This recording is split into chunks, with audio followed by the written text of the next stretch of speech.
Uses of, so this is part 3 of modal auxiliary verbs.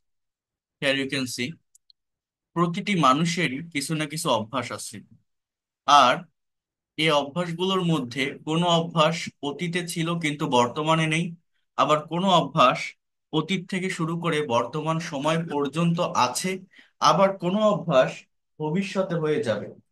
এই যে অভ্যাস থাকা অর্থে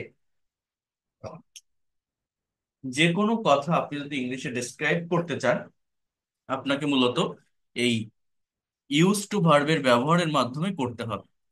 তো কিভাবে সেটা আপনারা করবেন, সবাই একটু মনোযোগ দিয়ে বোঝেন। এখানে তিনটা সেন্স মেনটেন করে। একটা হচ্ছে অতীতে কেউ কোনো কিছু করতো, অর্থাৎ কোন একটা কাজ করার অভ্যাস কারো অতীতে ছিল। আর একটা হচ্ছে অতীত থেকে শুরু করে বর্তমান সময় পর্যন্ত কেউ কোনো কাজ করতে অভ্যস্ত আছে। আর একটা হচ্ছে ভবিষ্যতে কেউ কোনো কাজ করতে অভ্যস্ত হয়ে যাবে। যেমন এখানে দেখেন তিনটা বাক্য আছে, আপনারা দেখলে বুঝতে পারবেন। এক নাম্বার হচ্ছে সে প্রত্যহ কোরআন পড়তো। পলি সরি আমি গল্প করতে অভ্যস্ত। পলি নদীতে গোসল করতে অভ্যস্ত হয়ে যাবে।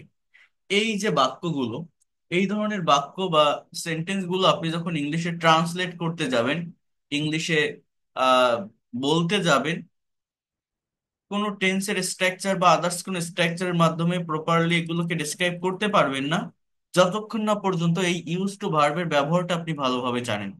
তো এটাকে প্র্যাকটিক্যালি বুঝতে হবে, ভালোভাবে দেখার চেষ্টা করতে হবে, বিষয়গুলোকে একটু নেওয়ার চেষ্টা করতে হবে। সো ফার্স্ট স্ট্রাকচার হচ্ছে subject plus use to plus ভার্বের বেস ফর্ম প্লাস অবজেক্ট। যেমন মনিরা প্রত্যহ সকালে কোরআন পড়তো। Monira use to read the holy Quran every morning. অর্থাৎ subject Monira, then use to, এটা জাস্ট একটা ফ্রেজাল ভার্ব, দেন রিড এটা মেইন ভার্ব। তাহলে ইউজ টু এর অর্থটা কি? অতীতে কেউ কোনো কাজ করতে অভ্যস্ত ছিল, মরাল অক্সিলারি ভার্বের জায়গায় আর কি বসতেছে। ছাত্র জীবনে আমি একটানা 8 ঘন্টা পড়তাম। I use to study 8 hours at a stretch during my student life. সে প্রতি সোমবার আমাকে লিখতো।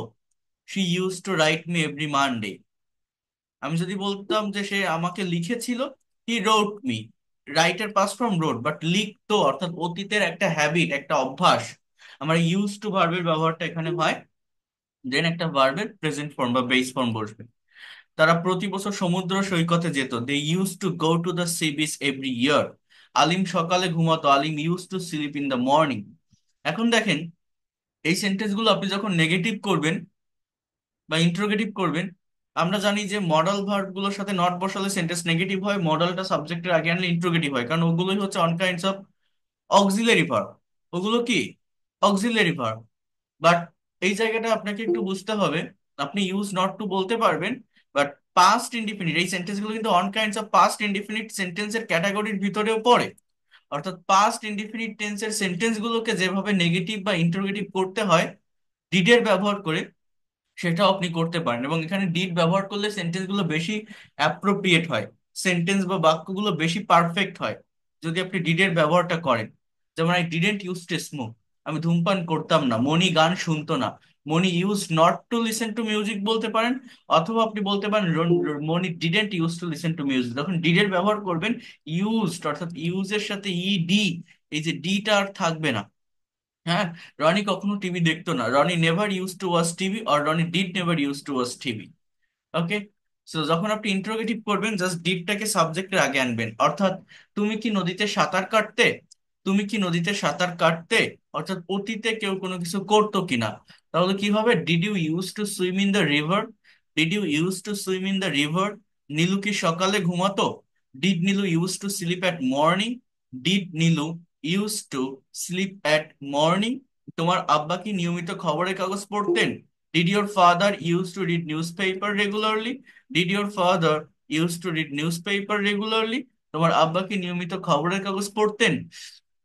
এবার দেখেন, অতীত থেকে শুরু করে বর্তমান সময় পর্যন্ত কেউ কোনো কাজ করতে অভ্যস্ত আছে, সেইটা বোঝানোর জন্য am is are use to plus ভার্বের সঙ্গে আইএনজি হয়। এখানে আপনি বলতে পারেন যে আমরা তো জানি যে মডালের পর ভার্বের বেস ফর্ম হয়, বাট এখানে আইএনজি কেন?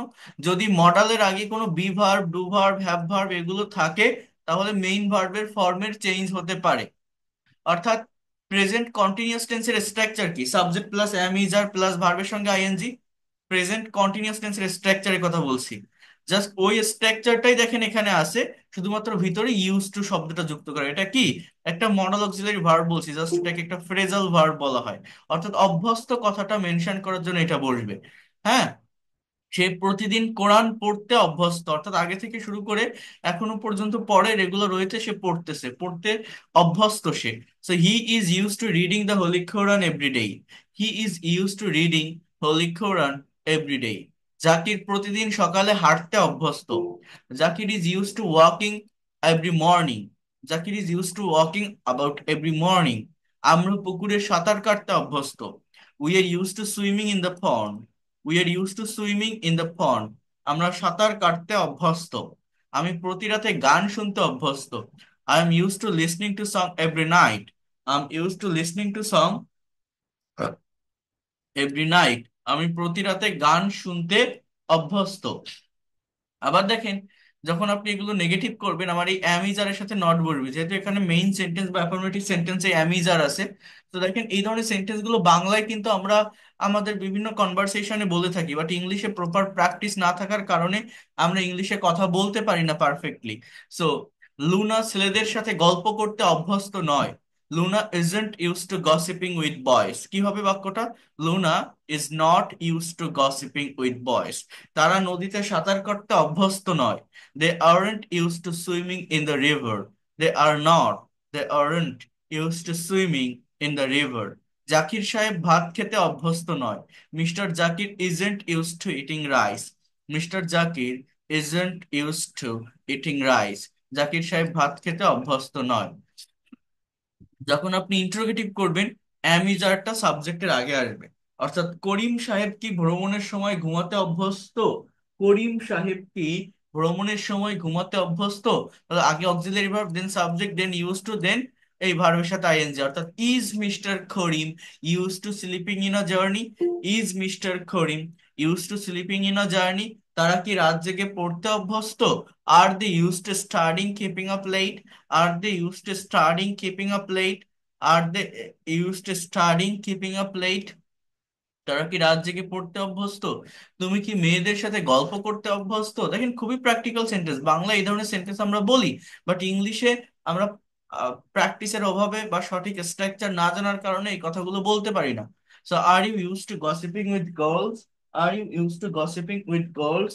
তুমি কি মেয়েদের সাথে গল্প করতে অভ্যস্ত? Are you use to gossiping with girls? ঠিক আছে।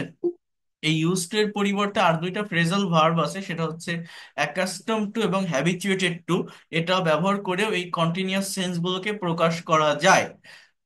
তো আহ দেখেন, আমরা দেরিতে ঘুমাতে অভ্যস্ত। We are accustom to sleeping late. We are habituated to sleeping late. Even get use to এর ব্যবহারও করা যায়। আই গেট ইউজ টু মানে ওই যে অ্যামিজনের পরিবর্তে গেট ভার্বের ব্যবহার করা যায়। গেটের মানেও কিন্তু হওয়া, থাকা বোঝায়। গেট একটা মোস্ট পাওয়ারফুল ভার্ব, এটা বি ভার্বের কাজও করে। যেমন দেখেন, এই জায়গাটাতে ভবিষ্যতে কেউ কোনো কাজ করতে অভ্যস্ত হয়ে যাবে, এইটা মেনশন করার জন্য বা এটা বোঝানোর জন্য আমার মূলত subject plus will get use to plus ভার্বের সঙ্গে আইএনজি হবে। অর্থাৎ ফিউচার কন্টিনিউয়াস টেন্সের স্ট্রাকচার কি? শ্যাল বি বা উইল বি প্লাস ভার্বের সঙ্গে আইএনজি। এইরকম ভাবেই জাস্ট ভিতরে ওই এই গেটের পরিবর্তে আপনি এখানে বি এর ব্যবহারও করতে পারেন। ঠিক আছে, ভিতরে শুধুমাত্র ইউজ টু শব্দটা আমার আসবে। অর্থাৎ ভবিষ্যতে কেউ কোনো কাজ করতে অভ্যস্ত হয়ে যাবে। মনে করেন আপনি নতুন একটা চাকরি পেয়েছেন, বাট আপনার অফিসটা অনেক দূরে, আপনি চাকরিটা করতে চাচ্ছেন না। এখন আপনার আব্বু বা আপনার আম্মু বলছে যে তুমি চাকরিটা করো, দূরে হলে সমস্যা হবে না, যেতে যেতে অভ্যস্ত হয়ে যাবে ওই জায়গাটাতে। এখন একটু কষ্ট হতে পারে, বাট রেগুলার গেলে অভ্যস্ত হয়ে যাবে। এই যে কথাটা আমি বললাম, এই কথাটা আপনি যখন ইংলিশে বলতে যাবেন, ইংলিশে যখন মেনশন করবেন, আপনার এই will get use to plus ভার্বের সঙ্গে আইএনজি ব্যবহার করতে হবে, বা উইল বিও বলতে পারেন। আবারও বলছি, যেমন মিলন নদীতে গোসল করতে অভ্যস্ত হয়ে যাবে। Milan will get use to bathing in the river. মনে করেন মিলন নামের একটা ছেলে যে শহরে থাকে, হঠাৎ করে গ্রামে আসছে, তার নানা বাড়ি বা দাদার বাড়ি সেখানে আছে। তো সে, তার নদীতে গোসল করার অভ্যাস নেই। তো একজন বলছে যে ও গোসল করতে অভ্যস্ত হয়ে যাবে করতে করতে। ঠিক আছে, তো ইন ফিউচারে কেউ কোনো একটা কাজ করতে অভ্যস্ত হয়ে যাবে। এটার জন্য will get use to plus ভার্বের সঙ্গে আইএনজি। জাকির খুব শীঘ্রই দিনে 10 ঘন্টা কাজ করতে অভ্যস্ত হয়ে যাবে। Zakir will soon get use to working 10 hours a day. Zakir will soon get use to working 10 hours a day. তুমি তাড়াতাড়ি গোলমালের মধ্যে ঘুমাতে অভ্যস্ত হয়ে যাবে। You will soon get use to sleeping in a noise. You will soon get use to sleeping in a noise. তারা কঠোর পরিশ্রম করতে অভ্যস্ত হয়ে যাবে। They will get use to doing hard work. They will get use to doing hard work. তুমি 2 মাসের মধ্যে বরিশালে থাকতে অভ্যস্ত হয়ে যাবে। You will get use to staying in Barishal within 2 month. You will get use to staying in Barishal within 2 month. তুমি 2 মাসের মধ্যে বরিশালে থাকতে অভ্যস্ত হয়ে যাবে। অর্থাৎ ভবিষ্যতে কেউ কোনো কাজ করতে অভ্যস্ত হয়ে যাবে, will get use to plus আমার ভার্বের সঙ্গে আইএনজি বসবে। তাহলে আমি এখানে ইউজ টু এর 3টা সেন্স বলছি। একটা হচ্ছে অতীতে কেউ কোনো কাজ করতে অভ্যস্ত ছিল, subject plus use to plus ভার্বের বেস ফর্ম। ঠিক আছে, যেমন সে ফুটবল খেলতে, মানে সে ফুটবল খেলতো। He use to play football. সে সাঁতার কাটতো।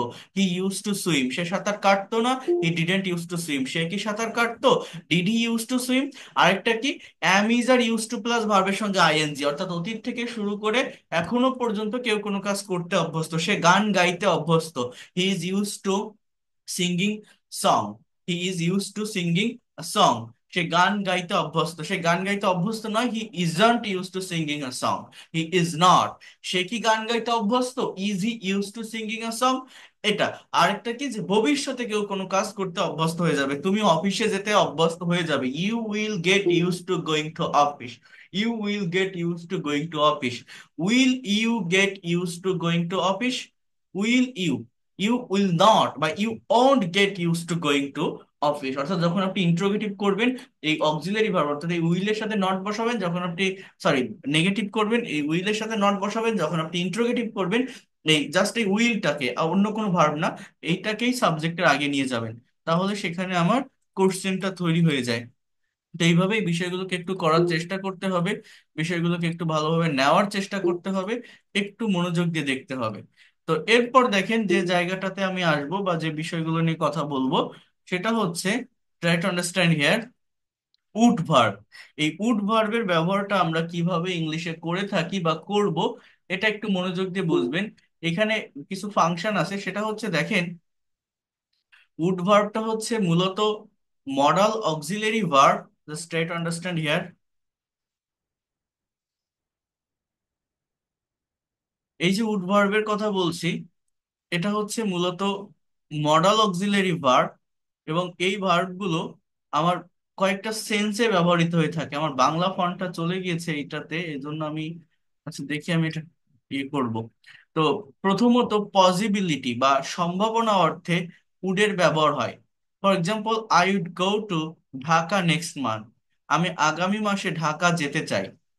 এইখানে এই এই উডের মানে কিন্তু ফিউচার পসিবিলিটি বোঝাচ্ছে। কথাটা বুঝবেন। You'd find all flowers from the market. তুমি বাজার থেকে সমস্ত ফুলগুলো খুঁজে পেতে পারো। You'd get all clear concept from this lesson. এই লেসন থেকে তুমি সমস্ত ক্লিয়ার কনসেপ্টটা পেতে পারো। অর্থাৎ এই জায়গাটা মূলত যেটা বোঝাতে যাচ্ছে বা যে বিষয়গুলোকে মেনশন করতে যাচ্ছে, সেটা হচ্ছে, ট্রাই টু আন্ডারস্ট্যান্ড হিয়ার, সেটা হচ্ছে যে উড ভার্ব সম্ভাবনা অর্থে বসছে। মানে এইখানে একটা বিষয় আছে, সেটা হচ্ছে আমার পসিবিলিটি বা সম্ভাবনা অর্থে মূলত 5টা মডাল অক্সিলারি ভার্বের ব্যবহার হয়। এই ভার্বগুলো অন্যান্য সেন্সে ব্যবহৃত হতে পারে, বাট সম্ভাবনা অর্থে আমার 5টা মডাল ভার্বের ব্যবহার হয়। সেটা হচ্ছে উড, মাস্ট, উইল, মে এবং মাইট। অর্থাৎ উড ভার্বটা মেইনলি উইল এবং মাস্ট, এটা হচ্ছে 100% পসিবিলিটি প্রকাশ করে। I will go to Dhaka next month. আমি আগামী মাসে ঢাকা যাব, মানে 100% আমি যাবই। ঠিক আছে। বা I must go to Dhaka next month, আমি আমি অবশ্যই ঢাকা যাব। আর উড হচ্ছে 90% পসিবিলিটি প্রকাশ পারে করে। অর্থাৎ ঢাকা যেতে পারি, অর্থাৎ যাওয়ার সম্ভাবনা আছে এবং সেটা খুবই বেশি। I would go to Dhaka next month. হ্যাঁ। আবার মেটা হচ্ছে 50% পসিবিলিটি দেয়, যেতেও পারি নাও পারে। I may go to Dhaka next month. আমি আগামী মাসে ঢাকা যেতে পারি। বাট এটার সম্ভাবনা যদি কম হয়, এটা সিচুয়েশনের উপর নির্ভর করে হয়। ইংলিশ একটা ল্যাঙ্গুয়েজ, একটা ভাষার মতো করে বুঝতে হবে। মাইট 30% পসিবিলিটি দেয়, আজ বৃষ্টি হতেও পারে, না হওয়ার সম্ভাবনাটাই বেশি, বাট একটু মেঘ আছে আকাশে। So it mite rain today, 30% possibility দেয় মাইট। ইট মে রেইন টুডে, হতেও পারে নাও পারে, 50% পসিবিলিটি দেয়। ইট উড রেইন টুডে, আজ বৃষ্টি হতে পারে, 90% হওয়ার সম্ভাবনা অনেকটা বেশি। ইট মাস্ট রেইন টুডে, অনেক বেশি মেঘ হয়ে আসছে, অবশ্যই এখন বৃষ্টি হবে। ইট উইল রেইন টুডে, বৃষ্টি হবে। অর্থাৎ will and must express the 100% possibility, then would expresses 90% possibility, may expresses 50%, and might expresses 30% possibility in the sentences. Okay, then would এর আরেকটা ব্যবহার হচ্ছে রিকোয়েস্ট অর্থে, অর্থাৎ রিকোয়েস্ট বলছে অনুরোধ করা অর্থে উড ভার্বের ব্যবহার হয়। Would you lend me some money, দয়া করে আমাকে কিছু টাকা ধার দিবেন। Would you please close the window, দয়া করে দরজাটি বন্ধ করবেন। Would you please go with me, আমার সাথে যাবেন। Would you please reduce the volume, দয়া করে ভলিউমটা একটু কমাবেন। রিডিউস মানে কি, কমানো, কম করা। So would you please reduce the volume. So এইখানে এইভাবে আপনারা এটা মনে রাখবেন, এই উড ভার্বটা various kinds of meaning create করে একটা সেন্টেন্স বা বাক্যে। অপিনিয়ন অর্থাৎ মতামত চাওয়া অর্থে would you join with me this party, আপনি কি আমার সাথে পার্টিতে জয়েন করবেন। Would you take some snacks or coffee, আপনি কিছু জলখাবার বা কফি খাবেন। হ্যাঁ, চাওয়া অর্থে উড লাইক টু এর ব্যবহার হয়, অর্থাৎ এটা হচ্ছে ভদ্রতার সাথে কোনো কিছু চাওয়া, ফর্মালি কোনো কিছু চাওয়া। আমি যদি বলি I want to say something, আমি কিছু বলতে চাই, ওয়ান্ট হচ্ছে একটা ইনফর্মাল ওয়ার্ড, জোর করে বলা বা ইনফর্মাল সিচুয়েশনে বলা, বাট পলাইটলি কোনো কিছু চাইতে উড লাইক টু এর ব্যবহার করতে হয় ওয়ান্টের পরিবর্তে। I would like to discuss the matter, আমি বিষয়টা আলোচনা করতে চাই। Would you like to say something, আপনি কি কিছু বলতে চান। Would you like to talk with me, আপনি কি আমার সাথে কথা বলতে চান। Would you like to read with me, আপনি কি আমার সাথে পড়তে চান। তো এইভাবে উডের ব্যবহার হয় গিভিং ভ্যালু, কাউকে গুরুত্ব দেওয়া অর্থে। এখানে দুটো সেন্সে ব্যবহার হতে পারে। উড ইউ মাইন্ডের পরে আপনার এইভাবে, উড ইউ মাইন্ডের পরে আপনি মানে V4 অর্থাৎ ভার্বের প্রোগ্রেসিভ ফর্ম ব্যবহার করে আপনি বলতে পারেন ফ্রেজের মাধ্যমে, অথবা যে কোনো ইয়ে, এটাকে কি বলে, সিম্পল প্রেজেন্ট টেন্স বসবে, মানে ক্লজের ব্যবহার করতে পারেন যে কোনো একটা। যেমন would you mind if I call you tonight, যদি আমি আপনাকে আজ রাতে কল করি। বাংলাটা বোঝেন, বাংলাটা হচ্ছে এমন, ক্লাস রেকর্ডটা দেখবেন ক্লাস শেষে, তাহলে আরো ক্লিয়ার হয়ে যাবে। যদি আমি আপনাকে আজ রাতে কল করি, আপনি কি কিছু মনে করবেন। কি বলছে, উডের ব্যবহারটা কোথায় হচ্ছে, গিভিং ভ্যালু, অর্থাৎ কাউকে প্রায়োরিটি দেওয়া অর্থে, কাউকে মূল্যায়ন করা অর্থে, কারোর কাছ থেকে ওইভাবেই মানে অনুমতি নেওয়া অর্থে। Would you mind if I do not come with you, যদি আমি তোমার সাথে না আসি, আপনি কি কিছু মনে করবেন। যদি আমি আপনার সঙ্গে না আসি, আপনি কি কিছু মনে করবেন। Would you mind if I read with you, যদি আপনার সাথে পড়ি, তাহলে কি কিছু মনে করবেন। যদি আপনার সাথে পড়ি, তাহলে কি কিছু মনে করবেন। এভাবে বলতে পারেন। অথবা would you mind playing cricket with us, আমাদের সাথে ক্রিকেট খেললে কি কিছু মনে করবেন। Would you mind sitting with them, তাদের সাথে বসলে কি কিছু মনে করবেন। Would you mind dining with them, তাদের সাথে খেলে কি কিছু মনে করবেন। মানে বিষয়টা এরকম, আমি যদি তাদের সাথে খাই, তাহলে কি আপনার কোনো সমস্যা হবে। আমি যদি তাদের সাথে বসি, তাহলে কি আপনার কোনো সমস্যা হবে। আপনি কি কিছু মনে করবেন। Would you mind reading with me, কিছু মনে না করলে আমার সাথে পড়বেন। Would you mind reading with me. হ্যাঁ, বিষয়গুলো বা সেন্স গুলো হচ্ছে এরকম। এবার হচ্ছে পাস্ট অফ উইল, এই উড ভার্বটা দেখেন এটা কতটা রিভার্স করতে পারে। এটা কিন্তু ফিউচার পসিবিলিটি অর্থে 90% পসিবিলিটি দেয় এখানে ব্যবহৃত হচ্ছে। আবার এই সেম ভার্বটাই, অর্থাৎ এই এই এই উড ভার্বটা আমার কি বললাম যেন, পাস্ট, পাস্ট অফ উইলে এই এই জায়গাটাতে ব্যবহৃত হচ্ছে। মূলত এই জিনিসটা কি দেখেন, এইটাই হচ্ছে উডের মেইন ব্যবহার। এটা মূলত ন্যারেশনের ক্ষেত্রে ইনডাইরেক্ট, ডাইরেক্ট স্পিচকে ইনডাইরেক্টে পরিণত করার জন্য ব্যবহৃত হয়। যেমন he said that he would be going for the party, সে বলেছিল যে সে পার্টিতে যেতে থাকবে। Tina said that she would come late today, Tina বলেছিল সে আজ দেরিতে আসবে। এখানে কিন্তু আসবে বলছি দেখেন। Rahim said that he would go to Dhaka next month, Rahim বলেছিল সে আগামী মাসে ঢাকা যাবে। অর্থাৎ এই জিনিসগুলো মূলত কেমন জানেন, এটা হচ্ছে উডের মেইন ব্যবহার। অর্থাৎ ন্যারেশন আপনারা কেউ সলভ করছেন, ন্যারেশন কাকে বলে? একটা ডাইরেক্ট স্পিচকে ইনডাইরেক্টে পরিণত করা। মনে করেন দুইজন ব্যক্তির মধ্যে একটা কথোপকথন হচ্ছে, রহিম এবং করিম, এবং রহিম করিমকে বলছে যে আমি আগামী মাসে ঢাকা যাব। কাকে বলছে? রহিম করিমকে। এই কথাটা তৃতীয় কোনো ব্যক্তি শুনছে, মনে করেন জসিম নামে একটা ব্যক্তি এই কথাটা শুনছে।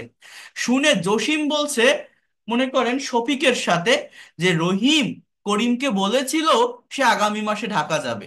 এই যে কথাটা বললাম, এই জায়গায় আমার যে ডিরেক্ট স্পিচটা, যে আমি আগামী মাসে ঢাকা যাব, I will go to Dhaka next month, কিন্তু যখন এই কথাটা থার্ড কোনো পার্সন ইনডাইরেক্ট চেঞ্জ করতেছে, অর্থাৎ আপনি জসিম হয়ে শফিককে বলছেন যে রহিম সেইড করিম, রহিম করিমকে বলেছিল দ্যাট, যে he would go to Dhaka next month, অর্থাৎ উইলের পরিবর্তে উড হবে।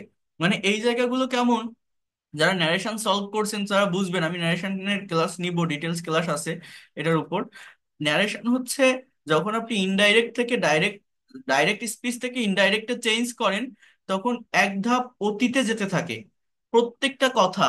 আপনি যে কোনো একটা ডাইরেক্টকে যখন ইনডাইরেক্ট, ডাইরেক্ট স্পিচ থেকে ইনডাইরেক্ট স্পিচে পরিণত করবেন বা নিয়ে যাবেন, সেটা অতীতে চলে যায়। মানে আমার ডাইরেক্ট স্পিচ যদি প্রেজেন্ট ইনডিফিনিট টেন্স হয়, ইনডাইরেক্টে পাস্ট ইনডিফিনিট টেন্স, যদি প্রেজেন্ট কন্টিনিউয়াস হয় পাস্ট কন্টিনিউয়াস, যদি প্রেজেন্ট পারফেক্ট হয় পাস্ট পারফেক্ট, যদি পাস্ট ইনডিফিনিট হয় পাস্ট পারফেক্ট, ক্যান হলে কুড হয়, শ্যাল হলে শুড হয়, উইল হলে উড হয়। হ্যাঁ, এই যে ন্যারেশনের যে চেঞ্জটা, এই চেঞ্জটা আমাকে বুঝতে হবে। এখন এরকম হয় কেন? মনে করেন ন্যারেশন জিনিসটা কি? ন্যারেট করা, তাই না? মনে করেন আপনাকে কেউ একটা গল্প বলছে, যে কোনো একটা বিষয় নিয়ে একটা কথা আপনাকে বলছে, সেই কথাটা আপনি যখন অন্য আরেকজনকে শেয়ার করছেন, যে সে আমাকে এই কথাগুলো বলেছিল, দেখছেন কথাটা কিন্তু পাস্টে চলে যাচ্ছে। অর্থাৎ একটা ডিরেক্ট স্পিচটা একটা টাইমে হচ্ছে, আপনি যখন ইনডাইরেক্টে সেটা করছেন, সেটা আরো পরে গিয়ে করছেন। পরে গিয়ে করছেন মানে কি? আপনি যে কথাটাকে ট্রান্সলেট করতে যাচ্ছেন সেই কথাটা অনেক আগের কথা, একটা ডাইরেক্ট কথা অনেক আগের কথা, আপনি পরে গিয়ে সেটাকে ইনডাইরেক্টে বলছেন। তো এই জন্য যখন ডাইরেক্ট স্পিচ থেকে ইনডাইরেক্টে চেঞ্জ করতে হয়, আমার এক ধাপ অতীতে চলে আসে টেন্স গুলো। এটা আমি ন্যারেশনের ক্ষেত্রে আপনাদেরকে আমি দেখাবো, ঠিক আছে, যখন ন্যারেশন করাবো ইন ডিটেলসে। তাহলে Rahim said that he would go to Dhaka next month, Rahim বলেছিল যে সে আগামী মাসে ঢাকা যাবে। অর্থাৎ এটা এটা মনে করেন রহিম এবং করিম, রহিম করিমকে বলছে যে I will go to Dhaka next month. এবার এই I will go to Dhaka next month এইটাকে যখন আপনি ইনডাইরেক্ট করবেন, রহিম আর করিমের কথাটা জসিম বলছে যে Rahim told to Karim. Said আর টোল্ড এর পার্থক্য কি জানেন? কোনো কিছু ডেসক্রাইব করতে, কোনো কিছু বর্ণনা করতে, ইন জেনারেলি কাউকে ইন্ডিকেট না করে বলতে সেইডের ব্যবহার হয়। আর কোন একটা পার্সনকে ইন্ডিকেট করে কথা বলতে টেল ভার্বের ব্যবহার হয়, টোল্ড। ঠিক আছে? আপনি এরকম বলতে পারেন Rahim told to Karim that he would go to Dhaka next month, সে আগামী মাসে ঢাকা যাবে। অর্থাৎ এটা সে বলেছিল, কথাটা অতীতে। ঠিক আছে? এটা আমি আমি দেখাবো যখন ন্যারেশন করাবো ইন ডিটেলসে, তখন দেখাবো। এরপর দেখেন রিপিটেশন অফ পাস্ট, অর্থাৎ পাস্টকে রিপিট করতে আমার এই উড ভার্বের ব্যবহার হয় ইউজ টু এর মতো। ইউজ টু যেমন অতীত অভ্যাস বোঝায়, এই উড ভার্বটাও কিন্তু অতীত অভ্যাস বোঝাতে ব্যবহৃত হয়। যেমন we use to play everyday, আমরা প্রতিদিন মাঠে খেলতাম। Then I would go to my friends home, I would watch TV and after that I would come back to home. বলছে যে তারপর আমি আমার বন্ধুর বাসায় যেতাম, টিভি দেখতাম এবং আমার বাসায় ফিরতাম। অর্থাৎ যখন অতীতের অনেকগুলো কথাকে একসঙ্গে ডেসক্রাইব করতে হবে একটা প্যাসেজের ভিতর, তখন সবসময় এটা চেষ্টা করবেন ফার্স্ট সেন্টেন্সটা ইউজ টু দিয়ে করা, এবং সেখানে যদি আরো রিপিটেশন হতে থাকে পাস্টের, তখন সেটা ইউজ টু ব্যবহার না করে উড ভার্বের ব্যবহার করবেন, তাহলে সেই সেন্টেন্সগুলো অনেক বেশি অ্যাপ্রোপ্রিয়েট হবে, অনেক বেশি পারফেক্ট হবে। ঠিক আছে? যখন অনেকগুলো কথা একসঙ্গে আমার বলতে হবে অতীতের এই অভ্যাসগত যে কথা বা কাজগুলো, তখন ফার্স্টেরটা আপনি কি করবেন? ইউজ টু এর ব্যবহার করেন। বাকি সেন্টেন্স গুলো উডের ব্যবহার করলে সেটা বেশি ভালো শোনায়। এরপর দেখেন কন্ডিশনাল সেন্টেন্সের ক্ষেত্রে উডের ব্যবহার হয়, এটা হচ্ছে মূলত সেকেন্ড কন্ডিশনালে। আমার উডের ব্যবহার হয়। অর্থাৎ দুটো ক্লজ থাকে। আমার কন্ডিশনাল সেন্টেন্স হচ্ছে জিরো, ফার্স্ট, সেকেন্ড, থার্ড, চার প্রকার কন্ডিশনাল সেন্টেন্স আছে। জিরো কন্ডিশনাল হচ্ছে আলাদা দুইটা ক্লজ থাকে, দুটোই হচ্ছে প্রেজেন্ট ইনডিফিনিট টেন্সে থাকে। আর ফার্স্ট কন্ডিশনাল একটা প্রেজেন্ট ইনডিফিনিট, একটা ফিউচার ইনডিফিনিট। এই কন্ডিশনালের উপরেও আমি ডিটেলস ক্লাস আপনাদের নিব। আর সেকেন্ড কন্ডিশনাল হচ্ছে একটা পাস্ট ইনডিফিনিট টেন্সে থাকে, অর্থাৎ সাবজেক্টের পর ভার্বের পাস্ট ফর্ম। আরেকটা থাকে আপনার উড প্লাস ভি অন, অর্থাৎ ফিউচার ইন পাস্ট মুডে থাকে উড প্লাস ভি অন। অর্থাৎ আহ, একটা অসত্য কথা, একটা ইমাজিনেশন, একটা ড্রিম, যেটা কখনো সত্য হওয়ার সম্ভাবনা নেই, কোন একটা কাজ হতে পারতো বাট হয়নি, এই কথাগুলো প্রকাশ করার জন্য এই সেকেন্ড কন্ডিশনালের ব্যবহার হয়। ইফ আই ওয়েন্ট, যদি আমি যেতাম, হি উড কাম, তাহলে সে আসতো। আমি যাইও নি, সে আসেও নি। ঠিক আছে। If I were a bird, যদি আমি একটা পাখি হতাম, I would fly in the sky, আমি আকাশে উঠতাম। আমি পাখিও হইনি, আমি আকাশেও উড়িনি। তো অতীতে, মানে সরি, অতীত বলতে মানে কোন একটা কাজ কেউ করতে পারতো বা হতে পারতো, বা যদি এমনটা হতো তাহলে ওই রকম হতে পারতো, এই ধরনের একটা মিনিং দেয়। অর্থাৎ একটা আনরিয়েল, অসত্য, অবাস্তব যে কোনো কল্পনা এই সেকেন্ড কন্ডিশনালের মাধ্যমে প্রকাশ করা হয়। ইফ আই ওয়ার ইউ, যদি আমি তুমি হতাম, I would practise spoken English everyday, আমি প্রতিদিন স্পোকেন ইংলিশ প্র্যাকটিস করতাম। আমি তো আর তুমি না, তো করতেও পারবো না। সো বিষয়টা হচ্ছে এরকম, মানে বলছে যদি আমি তোমার জায়গায় থাকতাম তাহলে আমি এটা করতাম। এরপর হচ্ছে গিভিং প্রায়োরিটি, কাউকে গুরুত্ব দেওয়া অর্থে এই উড ভার্বের ব্যবহার হয়। যেমন মনে করেন আপনার একটা ফ্রেন্ড, আহ সেই ফ্রেন্ডকে আপনি একটু বাইরে ঘুরতে নিয়ে যাবেন। এখন আহ, তার ফ্যামিলিটা অনেক কনজারভেটিভ। তো আপনি আপনার ফ্রেন্ডের আম্মুকে বা আব্বুকে বলছেন যে আন্টি, আমি কি ওকে একটু নিয়ে যাব, বা আমি যদি ওকে একটু ঘুরতে নিয়ে যাই বা একটু বাইরে নিয়ে যাই তাহলে কি কোনো প্রবলেম হবে? আমার কথাটা বলছেন, এই ধরনের একটা কথা আপনি মনে করেন বললেন যে আমি কি ওকে একটু নিয়ে যাব, বা আমি যদি ওকে ঘুরতে নিয়ে যাই, বা আমি যদি ওকে একটু বাইরে নিয়ে যাই তাহলে কি কোনো প্রবলেম হবে? এই যে কথাটা, অর্থাৎ তাকে প্রাধান্য দিয়ে, তার গার্ডিয়ানকে প্রাধান্য দিয়ে আপনি তাকে নিয়ে যেতে চাচ্ছেন। এখানে আপনি এইভাবে বলতে পারেন যে would it be fine if she come with me, যদি সে আমার সাথে আসে তাহলে কি ভালো হবে? হ্যাঁ, would it be okay if I call you after 10 minutes, আমি যদি আপনাকে 10 মিনিট পরে কল করি তাহলে হবে? কি বললাম বলেন তো, বাংলাটা বুঝতে হবে। আমি যদি আপনাকে 10 মিনিট পরে ফোন করি তাহলে কি হবে? তাহলে কি কোনো প্রবলেম হবে? হ্যাঁ, would it be okay if I call you after 10 minutes, would it be fine if she come with me, would it be fine if she come with me, would it be okay if I call you after 10 minutes. তো এইভাবে এই would ভার্বের ব্যবহারগুলো আপনারা নিজেরা একটু দেখে ফেলবেন, একটু কাভার করে ফেলবেন, কমপ্লিট করবেন। এটা আপনাদের করতে হবে। তো এখন আমি আরেকটা ভার্ব নিয়ে কথা বলবো, সেটা হচ্ছে সেমি মডাল অক্সিলারি ভার্ব। দেখেন, আমরা শুধুমাত্র মডাল ভার্ব শিখে আমাদের সব কথাগুলো মেনশন করতে পারি না বা প্রকাশ করতে পারি না। এই মডালের পাশাপাশি সেমি মডাল ভার্ব শিখতে হয়। সেমি মডাল মানে কি? সুডো মডাল মানে এই ভার্বের যে চেহারাগুলো, এগুলো ফ্রেজাল ভার্ব, চেহারাটা দেখতে প্রাইমারি অক্সিলারির মতো লাগে, বাট এই ভার্বগুলো মডাল অক্সিলারি ভার্বের মতো কাজ করে সেন্টেন্স বা বাক্যে।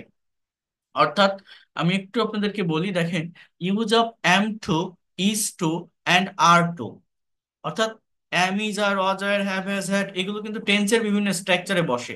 এগুলোকে প্রাইমারি অক্সিলারি ভার্ব বলে, বাট এই ওয়ার্ডগুলোর সাথে একটা করে টু যুক্ত হচ্ছে, যেগুলো ফ্রেজাল ভার্ব, বা এটাকে আমরা বলছি সেমি মডাল অক্সিলারি ভার্ব। অর্থাৎ এই টু যুক্ত হয়ে একসঙ্গে এটা একটা অক্সিলারি ভার্ব হচ্ছে, এবং এরপরে মেইন ভার্বের কিন্তু বেস ফর্ম বা প্রেজেন্ট ফর্ম বসছে, যেমনটা মডাল ভার্বে হয়। অর্থাৎ এদের চেহারা, এদের রূপটা প্রাইমারি অক্সিলারির মতো, বাট এদের কাজটা মডাল অক্সিলারির মতো। এই জন্য এদেরকে বলা হয় সেমি মডাল অক্সিলারি ভার্ব। এই ভার্বগুলোকে কি ভার্ব বলছি? Semi modal auxiliary verb. যেমন মুক্তাকে প্রত্যহ রান্না করতে হয়, Mukta is to cook rice daily. Is to cook, অর্থাৎ এই am to is to are to এর বাংলা অর্থটা হচ্ছে কাউকে কোন একটা কাজ করতে হয়, করা লাগে, কোন একটা কাজ করা, কারো কোনো দায়িত্ব বা রেসপন্সিবিলিটি, আই মিন ডিউটি আর রেসপন্সিবিলিটির ভিতর থাকে, দায়িত্ব বা কর্তব্যের ভিতর থাকে। একটা কাজ না করলে হয় না, করা লাগে, না চাইলেও করতে হয়। জাকিরকে প্রত্যহ অফিসে যেতে হয়, Zakir is to go to office everyday. ছাত্রদের প্রচুর অধ্যয়ন করতে হয়, student are to study must. যখন আপনি নেগেটিভ করবেন, they are not to go to school everyday, তাদের প্রতিদিন স্কুলে যেতে হয় না। পপিকে ভাত রান্না করতে হয় না। Popy is not to cook rice daily. আমার এখন ক্লাস নিতে হয় না। I am not to take a class now.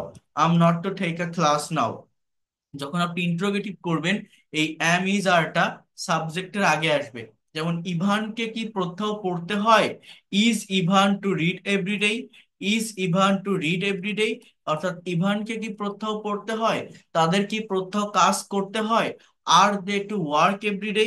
R they to work everyday? তাদের কি প্রত্যহ কাজ করতে হয়? এইভাবে ওয়াজ টু এবং ওয়্যার টু নামের একটা ভার্ব আছে, যার বাংলা অর্থ হচ্ছে কাউকে কোন একটা কাজ করা লাগতো বা করতে হতো। অতীতে কোন একটা কাজ করতে হতো। যেমন মনে করেন আমাকে রান্না করতে হতো, I was to cook rice. অর্থাৎ অতীতে কোনো কষ্টের কাজ, যেটাকে আপনি স্মরণ করছেন। আপনি আগে অনেক গরিব ছিলেন, হঠাৎ করে মানে প্রতিদিন মানুষের বাড়িতে কাজ করতেন, হঠাৎ করে একটা লটারি জিতে আপনি বড়লোক হয়ে গেছেন। এখন আপনি আপনার সেই অতীতের দিনগুলোকে স্মরণ করছেন। হ্যাঁ, যে আমি আগে মানুষের বাড়িতে আমাকে কাজ করতে হতো, প্রচুর কাপড় কাচতে হতো, ভাত রান্না করতে হতো, করা লাগতো। হ্যাঁ, এই যে একটা সেন্স, এই সেন্সটাকে মেনটেন করার জন্য মূলত এই ওয়াজ টু বা ওয়ার টু ভার্বের ব্যবহার হয়। করতে হয়েছিল যদি বলি তাহলে হ্যাড টু এর ব্যবহার হয়। আর এই যে হতো, হতো, ওয়াজ টু ওয়ার টু, একটু একটু মনে রাখবেন। I was to cook rice, আমাকে রান্না করতে হতো। Mister Rahim was to go to the office everyday, mister রহিমকে প্রতিদিন অফিসে যেতে হতো। Rupa was to go to school everyday, রূপাকে প্রতিদিন স্কুলে যেতে হতো। You were to read books everyday, তোমাকে বই পড়তে হতো। তাদের প্রতিদিন মাঠে গিয়ে অনুশীলন করতে হতো। They were to practise everyday in the field, they were to practise everyday in the field, তাদের প্রতিদিন মাঠে অনুশীলন করতে হতো। They were to practise everyday in the field, তাদের প্রতিদিন মাঠে গিয়ে অনুশীলন করতে হতো। They were to practise everyday in the field. এখানে আমার আরেকটা ভার্ব আছে। তাহলে আমি কি বললাম? Am to is to are to এর বাংলা অর্থটা হচ্ছে কাউকে কোন একটা কাজ করতে হয়, করা লাগে। রেগুলার ওয়েতে বা প্রতিদিন তাকে ভাত রান্না করতে হয়। He is to cook rice, আমাকে বই পড়তে হয়। আই অ্যাম টু রিড বুক, তাদেরকে ফুটবল খেলতে হয়। দে আর টু প্লে ফুটবল। আর পড়তে হতো ওয়াজ টু ওয়্যার টু। আর কারো কোনো কাজ করার কথা বা করার কথা ছিল, এখানে আরেকটা ফ্রেজাল ভার্ব আসে একসঙ্গে, অ্যাম ইজ আর ওয়াজ আর সাপোজ টু। সাপোজ টু মানে করার কথা, এই সাপোজ শব্দটা চলে আসবে র এটা প্রকাশ করার জন্য। যেমন I am suppose to go to the office, আমার অফিসে যাওয়ার কথা। I am suppose to go to the office. You are suppose to go to the airport, তোমার এয়ারপোর্টে যাওয়ার কথা। You are suppose to go to the airport, তোমার এয়ারপোর্টে যাওয়ার কথা। He is suppose to drive a car, তার একটা গাড়ি চালানোর কথা। He is suppose to drive a car, তার একটা গাড়ি চালানোর কথা। They are suppose to eat at Rahim's home, তাদের রহিমের বাড়িতে খাওয়ার কথা। They are suppose to eat at Rahim's home, তাদের রহিমের বাড়িতে খাওয়ার কথা। I am suppose to give a presentation today, আমার একটা প্রেজেন্টেশন দেওয়ার কথা। You are suppose to sing a song today, তোমার একটা গান গাওয়ার কথা। দেখেন, সেন্টেন্স কিন্তু শুধু তৈরি করলে হবে না। আমি যেটা বারবার বলি, আপনাদের আগেও বলেছি, একটা সেন্টেন্সকে নেগেটিভ করতে হবে, ইন্ট্রোগেটিভ করতে হবে, নেগেটিভ ইন্ট্রোগেটিভ করতে হবে, as well as WH word add করতে হবে। যেমন he is suppose to go to airport today, তার আজ বিমানবন্দরে যাওয়ার কথা। He is not suppose to go to airport today, তার বিমানবন্দরে যাওয়ার কথা না। Is he suppose to go to airport today, তার কি আজ বিমানবন্দরে যাওয়ার কথা? Isn't he suppose to go to airport today, তার কি বিমানবন্দরে যাওয়ার কথা না? When is he suppose to go to airport today, তার কখন বিমানবন্দরে যাওয়ার কথা? Y isn't he suppose to go to airport today, তার কেন বিমানবন্দরে যাওয়ার কথা না? এরপর ওয়াজ suppose two, war suppose two, কারো কোনো একটা কাজ করার কথা ছিল। I was suppose to go to airport today, আমার বিমানবন্দরে যাওয়ার কথা ছিল। I was suppose two catch fish today, আজ আমার মাছ ধরতে যাওয়ার কথা ছিল। I was suppose to drive a car today, আমার গাড়ি চালানোর কথা ছিল। I was suppose to drive a car today. তাহলে am is are suppose to এর মানে কি? কারো কোনো কাজ করার কথা। ওয়াজ এর সাপোজ টু এর মানে কি? কারো কোনো কাজ করার কথা ছিল, করার কথা ছিল। তো এরপর দেখেন এখানে আরেকটা ভার্ব আছে, সেটা হচ্ছে am is are was were going to, অর্থাৎ বর্তমান এবং ভবিষ্যৎ কালকে নির্দেশ করে। Am is are going to আর ওয়াজ আর গোয়িং টু হচ্ছে অতীতকালকে নির্দেশ করে, অর্থাৎ এখানে একটা পসিবিলিটি বোঝায়। এটা অনেকেই আমরা প্রেজেন্ট কন্টিনিউয়াস টেন্স বলে ভুল করি, প্রেজেন্ট কন্টিনিউয়াস এর সেন্সের ভিতরেই যায়, বাট এটাও কিন্তু একটা ফ্রেজাল মডাল অক্সিলারি ভার্ব, মানে এই যে অ্যাম গোয়িং টু একটা ফিউচার প্রবাবিলিটি বোঝায়। আর going two, is going to, আমি ভাত রান্না করতে যাচ্ছি, I am going two cook rice, আমি একটি দোকান চালু করতে যাচ্ছি, মানে জিনিসটা বোঝেন। আমি যদি আপনাকে এরকম একটা সেন্টেন্স বলি যে আমি বাজারে যাচ্ছি, আমার ইংলিশটা কি? I am going to market, I am going to market, আমি বাজারে যাচ্ছি। আবার আমি যদি বলি I am going to open a shop, আমি একটা দোকান চালু করতে যাচ্ছি, আমার দুটো সেন্টেন্সের ভিতর কোনো পার্থক্য আছে? দুটো কোন টেন্স? দুটোই present indefinite, present continuous tense তাই মনে হচ্ছে আমাদের, তাই না? বাট না, দেখেন এখানে এই যে I am going to market, অ্যামটা অক্সিলারি ভার্ব, গোয়িংটা মেইন ভার্ব, এই ছাড়া আর কোনো ভার্ব এখানে নেই। তো আমি যাচ্ছি, প্রেজেন্ট কন্টিনিউয়াস টেন্সের ডেফিনেশন কি? বর্তমান সময়ে কেউ কোনো একটা কাজ করতেছে, বর্তমান সময়ে মানে রাইট নাও, এখনই কোনো একটা কাজ হচ্ছে বা চলছে বোঝালে তাকে আমরা প্রেজেন্ট কন্টিনিউয়াস টেন্স বলি।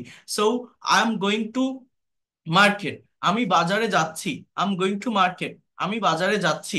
এটা কোন টেন্স? এটা আমার মূলত প্রেজেন্ট কন্টিনিউয়াস টেন্স। কিন্তু I am going to open a shop, এর বাংলা অর্থ হচ্ছে আমি একটা দোকান চালু করতে যাচ্ছি, ওপেন করতে যাচ্ছি, দোকান খুলতে যাচ্ছি। খুলতে যাচ্ছি বলতে আমি যে এখনই দৌড়াচ্ছি বিষয়টা কিন্তু এরকম না, বাট প্রেজেন্ট কন্টিনিউয়াস টেন্সের ডেফিনেশনটা কিন্তু এরকম যে আমি এখনই কোনো একটা কাজ করতেছি। আমি একটা দোকান খুলতে যাচ্ছি মানে আমি হয়তো ভবিষ্যতে একটা দোকান লঞ্চ করব, সেই কথাটা আমি বলছি, অর্থাৎ একটা ফিউচার পসিবিলিটি এক্সপ্রেস করে বা প্রকাশ করে। অর্থাৎ এই যে অ্যাম গোয়িং টু একসঙ্গে একটা একটা ফ্রেজাল বা এটা একটা সেমি মডাল অক্সিলারি ভার্ব, এবং ওপেনটা এখানে মেইন ভার্ব। এই হচ্ছে আমার পার্থক্য। অর্থাৎ এই যে আমি আপনাদের ক্লাস নিচ্ছি, ক্লাস নেওয়ার আগে আমি বলি না যে today in this class I am going to discuss on this topic, আমি আজকে এই টপিকটা ব্যাখ্যা করতে যাচ্ছি, অর্থাৎ ব্যাখ্যা করব। এখনই শুরু করে দিয়েছি এরকম না, করব।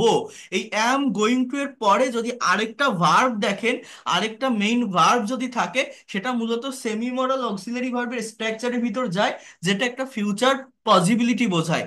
ঠিক আছে, এটা হচ্ছে মেইন কথা। But I am learning English, he is eating rice, বা is I am going to market, যেখানে একটা ভার্ব আছে তার সাথে আইএনজি, অন্য কোনো ভার্ব নেই, এগুলো আমার মেইনলি মানে একদম অ্যাকচুয়াল প্রেজেন্ট কন্টিনিউয়াস টেন্স আর কি। সো তুমি কি ইংরেজি শিখতে যাচ্ছ? Are you going to learn English? Say cricket খেলতে যাচ্ছে, he is going to play cricket. রূপা গান গাইতে যাচ্ছিল, রূপা was going to sing a song. So এইগুলো হচ্ছে আমার মূলত এই কি ভার্ব বলে, সেমি মডাল অক্সিলারি ভার্বের ভিতর যায়। অর্থাৎ এই যে am is are was R going to এর পরে আমার কি বসতেছে?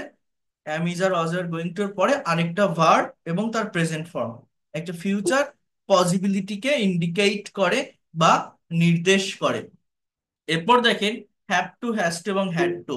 মূলত এই হ্যাভ টু, হ্যাজ টু এবং হ্যাড টু, এই যে এই যে ভার্ব গুলো আছে, এই যে ভার্ব গুলোর কথা আমি আপনাদেরকে বলছি, এই ভার্ব গুলো মূলত হ্যাভ টু এবং হ্যাজ টু, যার মানে কোন একটা কাজ কাউকে বাধ্যতামূলক ভাবে করতে হবে।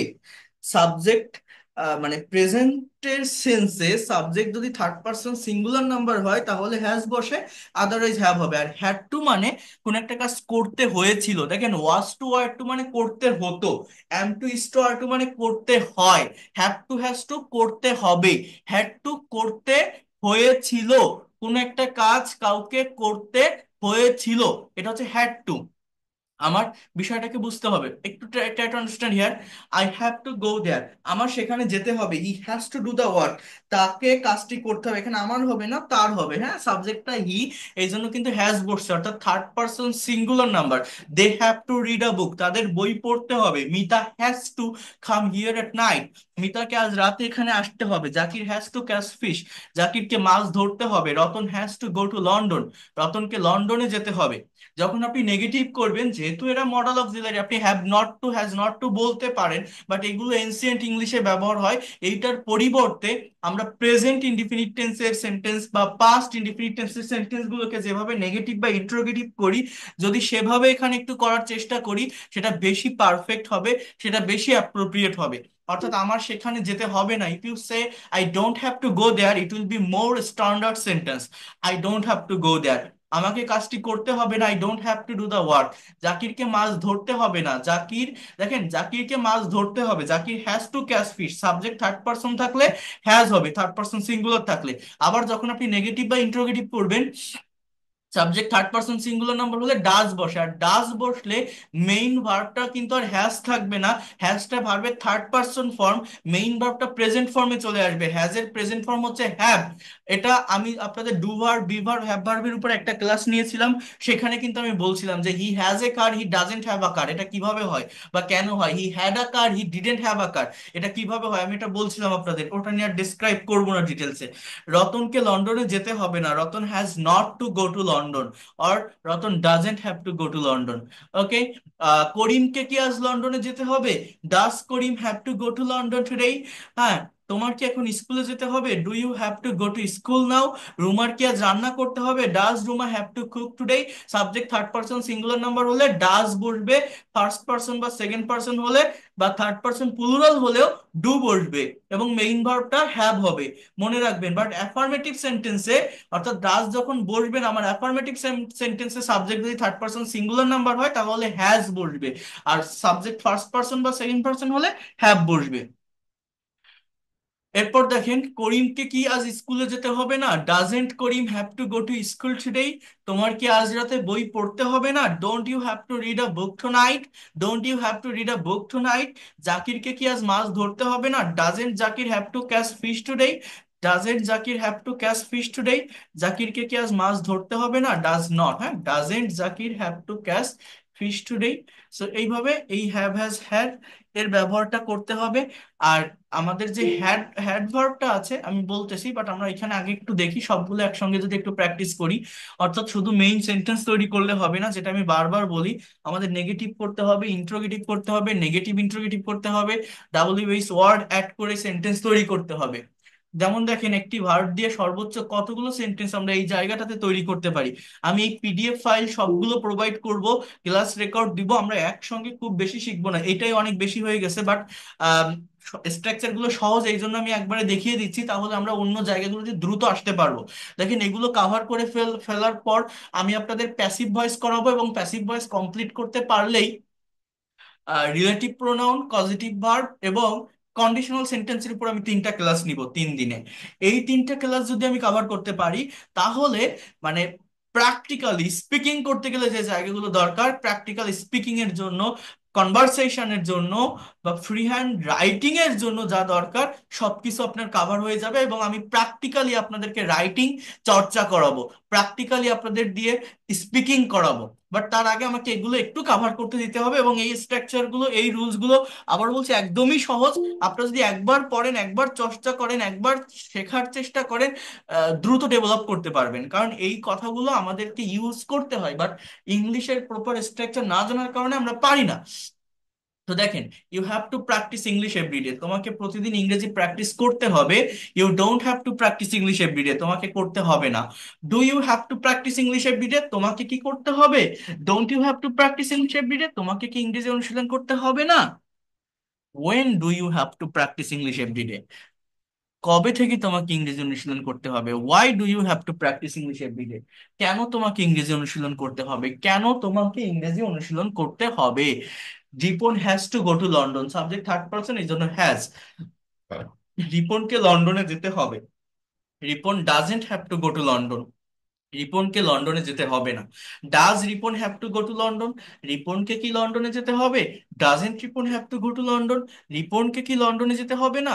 Y does Ripon have to go to London, রিপনকে কেন লন্ডনে যেতে হবে? Y doesn't Ripon have to go to London, রিপনকে কেন লন্ডনে যেতে হবে না?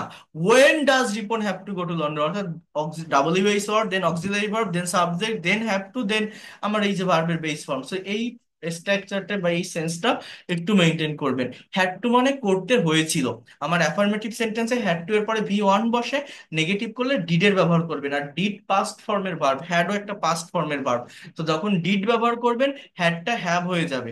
ইন্ট্রোগেটিভে ডিডটা সাবজেক্টের আগে আসবে, বা নেগেটিভ ইন্ট্রোগেটিভে ডিডেন্ট হবে সাবজেক্টের আগে।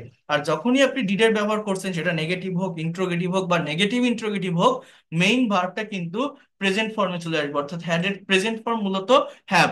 হ্যাঁ, এটা মেনটেন করবেন। দেখেন এই জায়গাগুলোতে আমি বলছি হ্যাড টুটা সেমি মডাল অক্সিলারি ভার্ব, এই গোটা মেইন ভার্ব, বাট অ্যাকচুয়ালি যদি আপনি ডিপলি গ্রামারটাকে চিন্তা করেন, গ্রামারটাকে অ্যানালাইসিস করেন, আমার মূলত এই গো বা এই যেটা বলছি ভি অন মানে এই এই হ্যাড টু বা হ্যাভ টু এরপরে ভি অন বলছি, এই টুটা কিন্তু মূলত এই পরের ভি অনের সাথে যায়, এই হ্যাজ হ্যাড এর সাথে যায় না। আমরা জানি যে টু প্লাস ভি অন, যেটাকে ইনফিনিটিভ বলা হয়, অর্থাৎ নন ফাইনাইট ভার্ব, করতে বলতে লিখতে চলতে দিতে নিতে খেতে, এরকম একটা মিনিং দেয়। কথাটা বোঝেন? এই যে ইউ হ্যাভ টু প্র্যাকটিস, আমরা এই একসঙ্গে বলছি have to, semi modal auxiliary verb, but মূলত এই টুটা কিন্তু এই হ্যাবের সাথে যায় না, বিশ্বাস করেন। যদি আপনি ডিপলি গ্রামারটাকে অ্যানালাইসিস করেন বা চিন্তা করেন, ইভেন ওই যে আমি ইউজ টু করালাম, ওই ইউজ টুর ক্ষেত্রেও আপনি যদি ডিপলি গ্রামারটাকে অ্যানালাইসিস করেন বা চিন্তা করেন, এই টুটা মূলত এই পরের ভার্বটার সাথে যায়। প্র্যাকটিস করতে হবে। হ্যাঁ, এই যে টু প্লাস বিয়ন্ড, যেটাকে বলা হয় ইনফিনিটিভ, ইনফিনিটিভ বা নন ফাইনাইট ভার্ব, ঠিক আছে? এই হ্যাভটা সাবজেক্টের পরে যে ভার্বটা থাকে সেটাই মূলত অ্যাকচুয়াল ভার্ব, সেটাই মূলত ফাংশন বা অ্যাকশন দিয়ে থাকে আমাদের। বাট আমাদের স্ট্রাকচার বা গ্রামার অনুযায়ী এই have to, has to, had to, am to, is to, are to, phrasal auxiliary বা মডাল সেমি মডাল অক্সিলারি এগুলোকে বলা হয়। এবং বলা হচ্ছে যে এর পরের ভার্বটা ভি ওয়ান বা প্রেজেন্ট ফর্ম। বিষয়টা এরকম, ঠিক আছে, এবং আমরাও এইভাবে শিখতেছি। বাট আমি যেটা বললাম, যদি আপনি একটু ডিপলি এটা ভাবার চেষ্টা করেন বা সঠিক গ্রামার যদি আপনি বোঝেন, মূলত টুটা কিন্তু পরের ভার্বের সাথে যাওয়ার কথা, ঠিক আছে? বাট স্ট্রাকচার বা গ্রামার বা স্পোকেনের জায়গাটাকে সহজ করার জন্য এখানে এটা নিয়ে আসা হয়েছে সেমি মডাল ভার্বের ব্যবহার হিসেবে, যে তাতে করে সাবজেক্টের পরে যদি এটাকে আপনি দ্রুত ব্রেনে নিয়ে আসতে পারেন, দ্রুত ব্যবহার করতে পারেন, যে কোনো একটা ভার্বের প্রেজেন্ট ফর্ম বসালেই আমি আমার ইচ্ছা মতো যে কোনো কথা বলতে পারবো। এই জন্য এই সেন্স গুলো কিন্তু এখানে নেওয়া। যেমন দেখেন, আমাকে লন্ডনে যেতে হয়েছিল, I had to go to London. আমাকে লন্ডনে যেতে হয়নি, I didn't have to go to London. আমাকে কি লন্ডনে যেতে হয়েছিল, গো মানে কি যাওয়া, তাহলে টু গো মানে কি যেতে, টু প্লাস বিয়ন করতে বলতে লিখতে চলতে দিতে নিতে এরকম মিনিং দেয়, তাহলে টুটা মূলত পরের ভার্বের সাথে যাওয়ার কথা কিন্তু। So did I have to go to London, আমাকে কি লন্ডনে যেতে হয়েছিল, আমাকে কি লন্ডনে যেতে হয়নি, didn't I have to go to London. Zakir কি ইংরেজি শিখতে হয়েছিল, Zakir had to learn English. Zakir কি ইংরেজি শিখতে হয়নি, Zakir didn't have to learn English. জাকিরকে কি ইংরেজি শিখতে হয়েছিল, did Zakir have to learn English. জাকিরকে কি ইংরেজি শিখতে হয়নি, didn't Zakir have to learn English. জাকিরকে কেন ইংরেজি শিখতে হয়েছিল, why did Zakir have to learn English. জাকিরকে কখন ইংরেজি শিখতে হয়েছিল, when did Zakir have to learn English. সেইভাবে এখানে আর দুইটা ভার্ব আছে, হ্যাড বেটার উড রেদার, এগুলো আমি পরে করাবো, একসঙ্গে এতগুলো দিলে পারবেন না। তাহলে আমি কি বললাম, use to verb, would verb, এই দুটো দেখালাম। আর কি বলছি, am to, is to, are to, যার মানে হচ্ছে কাউকে কোনো কিছু করতে হয়। ওয়াজ টু, ওয়্যার টু, করতে হতো। Am, is, are suppose to, কোনো একটা কাজ কারো করার কথা। ওয়াজ, ওয়্যার, সাপোজ টু, করার কথা ছিল। হ্যাভ টু এবং হ্যাজ টু মানে কোনো কিছু করতে হবে। সাবজেক্ট থার্ড পারসন সিঙ্গুলার হলে হ্যাজ হবে। নেগেটিভ বা ইন্টারোগেটিভে আমার ডু বা ডাজ এর ব্যবহার হবে। আর হ্যাড টু মানে করতে হয়েছিল, নেগেটিভ বা ইন্টারোগেটিভে ডিড এর ব্যবহার হবে। তাহলে এই স্ট্রাকচার গুলো কি খুব কঠিন? আপনারা পারবেন একটু প্র্যাকটিস করতে? হ্যাঁ, ওকে। তাহলে এগুলো একটু আপনারা প্র্যাকটিস করে ফেলবেন, আমার এখন আরেকটা ক্লাস আছে। আর আপনাদের কারো কোনো